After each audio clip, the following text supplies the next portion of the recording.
ধর্ষিতা গৃহবধূর পাশে থাকবে বিএনপি সহ ঐক্যফ্রন্ট।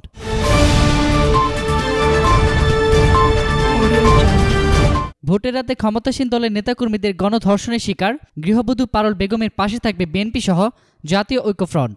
আজ দুপুরে নোয়াখালী 250 শয্যা বিশিষ্ট জেনারেল হাসপাতালে তাকে দেখতে এসে বিএনপির মহাসচিব পারুলের মাথায় হাত বুলিয়ে আবেগপ্লুত কণ্ঠে এই অভয় দেন। তিনি বলেন, বোন, আমরা তোমার পাশে আছি, তোমার কোনো ভয় নেই। বোন, এই নির্মমতার অবশ্যই একদিন বিচার হবে, আল্লাহ এর বিচার করবেন। মাথায় হাত বোলানোর সময় আবেগে কেঁদে ফেলেন মির্জা ফখরুল। এ সময় চারপাশে নেতাদের অশ্রু সজল হয়ে পড়তে দেখা যায়।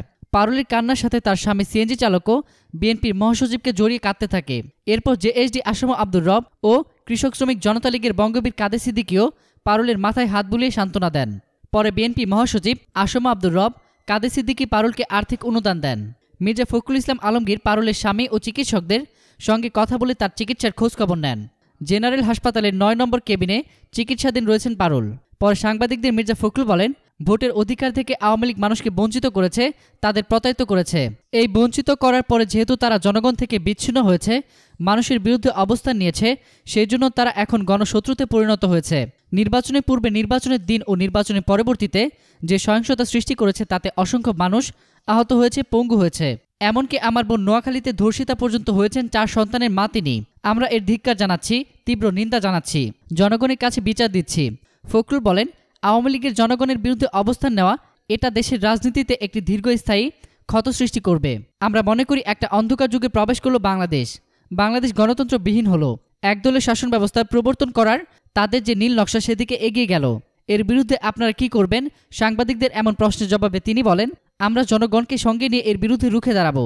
এ সময় বিএনপির নেতা বরকতুল্লাহ বুলু, মোহাম্মদ শাহজাহান, আব্দুল আওয়াল মিন্টু, জয়নুল আবেদিন ফারুক, আতাউর রহমান ঢালি, শামসুল আলম, মাহবুবউদ্দিন খোকন, হারুনুর রশিদ, শহীদ উদ্দিন চৌধুরী অ্যানি, কামরুজ্জামান রতন, শিরিন সুলতানা, রেহানা আক্তার রানু, সৈয়দ আশিফা আশরাফি পাপিয়া, শামিমা বরকত লাকি, হারুনুর রশিদ, আকবর হোসেন, কৃষক শ্রমিক জনতা লীগের হাবিবুর রহমান খোকা, চেয়ারপারসনের প্রেস উইংয়ের সদস্য শামসুদ্দিন দিদার, শায়রুল কবির খান, স্থানীয় নেতা জেলা সভাপতি গোলাম হায়দার বিএসসি, সাধারণ সম্পাদক অ্যাডভোকেট আব্দুর রহমান, শহর সভাপতি আব্দুল নাসের, অঙ্গ সংগঠনের মঞ্জুরুল আজম সুমন, নুরুল আমিন খান, সাবের আহমেদ, মিজানুর রহমান মিজান, আবু হাসান নোমান প্রমুখ উপস্থিত ছিলেন।